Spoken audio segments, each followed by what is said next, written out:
ಇವತ್ತು ಯಜಮಾನ್ರು ಉಪ್ಪಿನಕಾಯಿ ಹಾಕ್ತಾ ಇದ್ದಾರೆ ನಮ್ಮ ಹೋಟ್ಲಿಗೆ. ಹತ್ರದವರು ಇದು ಕೊಟ್ಟಿದ್ದಾರೆ, ಬಿಂಬುಳಿ ಅಂತ ನಾವು ತುಳುವಲ್ಲಿ ಹೇಳೋದು, ಬೀಂಪುಳಿ ಕೊಟ್ಟಿದ್ದಾರೆ. ಹಾಗೆ ಯಜಮಾನ್ರು ಉಪ್ಪಿನಕಾಯಿ ಹಾಕುವ ಅಂತ ಹೇಳ್ತಿದ್ರು.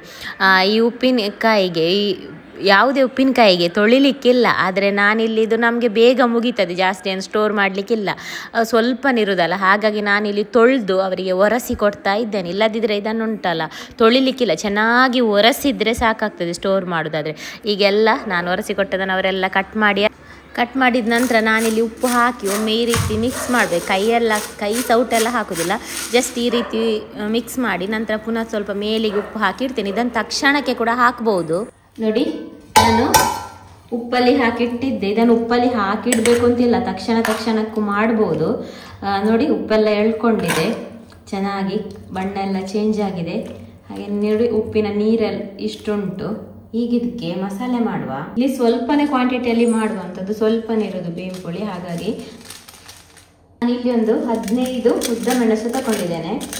ಇದುವೇ ಇದಕ್ಕೆ ಜಾಸ್ತಿ ಆಗ್ತದೆ, ತುಂಬ ಕಸಿ ಆಗ್ತದೆ ಇದರಿಂದ.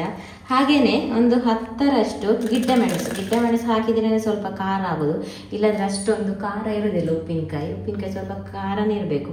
ಅನಂತರ ಒಂದು ಅರ್ಧ ಸ್ಪೂನಷ್ಟು ಕಾಳು ಮೆಣಸು, ಹಾಗೆ ಒಂದು ಚಮಚದ ತುದಿಯಲ್ಲಿ ಸ್ವಲ್ಪ ಒಂದು 10-15 ಬೀಜದಷ್ಟು ಜೀರಿಗೆ ಹಾಕಿದ್ದೇನೆ ಅಷ್ಟೇ. ಇದನ್ನು ಹೀಗೇನೆ ಪುಡಿ ಮಾಡುವ ಒಂದು ರೌಂಡು. ಇಷ್ಟು ಪುಡಿ ಆಯಿತು. ಇಲ್ಲಿ ಸ್ವಲ್ಪ ಕ್ವಾಂಟಿಟಿಯಲ್ಲಿ ಮಾಡುವಂಥದ್ದು, 1 kg ಉಪ್ಪಿನಕಾಯಿ ಆಗ್ಬೋದು ಟೋಟಲ್ ಆಗಿ. ಇಷ್ಟು ಪುಡಿ ಆದ ನಂತರ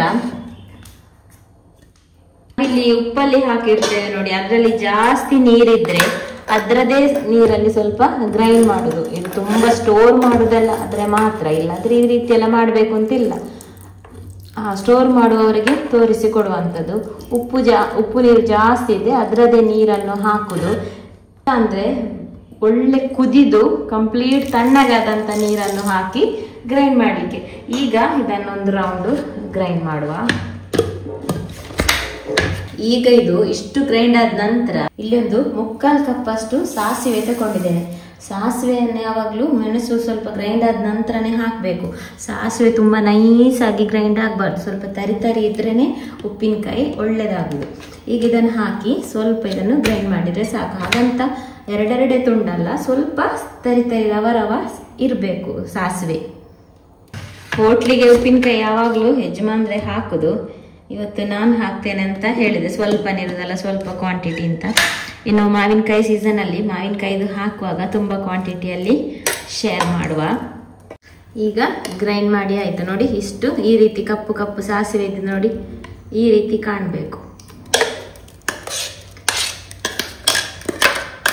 ನೋಡಿ. ಬಣ್ಣ ಮಾತ್ರ ಕೆಂಪು ಬರುದಿಲ್ಲ ಉದ್ದ ಮೆಣಸು ಗಿಡ್ಡ ಮೆಣಸು ಹಾಕಿದ್ರೆ, ಆದ್ರೆ ಒಳ್ಳೆ ಖಡಕ್ ಖಾರವಾಗಿ ಇರ್ತದೆ. ಮಿಕ್ಸಿ ತೊಳಿಲಿಕ್ಕೂ ಹಾಗೆ ಉಪ್ಪಿನ ನೀರು ಜಾಸ್ತಿ ಇದೆ, ಅದರಲ್ಲೇ ಮಿಕ್ಸಿ ತೊಳೆದು ಸ್ವಲ್ಪ ಹಾಕಿದ್ರೆ ಆಯ್ತು. ಇಲ್ಲದಿದ್ರೆ ಕುದಿದ್ದು ನೀರು, ಒಳ್ಳೆ ಕುದಿದು ತಣ್ಣಗೆ ಆದಂತ ನೀರು.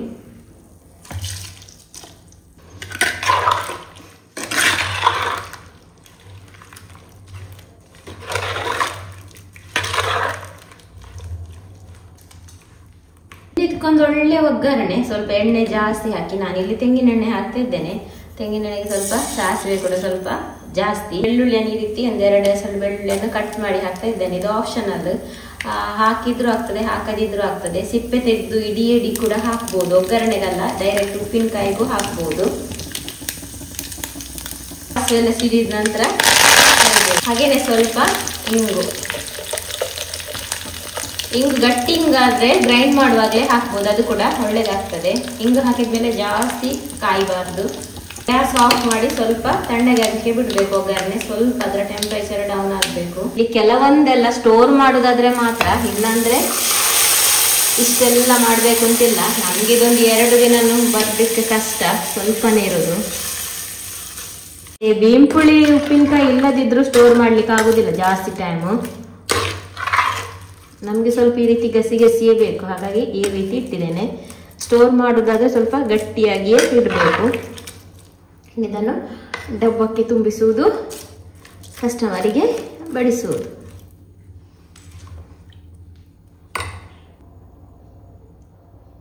ನೋಡಿ, ಅರ್ಧ ಡಬ್ಬ ಉಪ್ಪಿನಕಾಯಿ ಆಯ್ತು. ಒಂದು 1 kg ಗಿಂತ ಜಾಸ್ತಿ ಇರ್ಬೋದು, 1 1.5 kg 2 kg ತನಕ ಇರ್ಬೋದು ಅಂತ ಅನ್ಸುತ್ತೆ.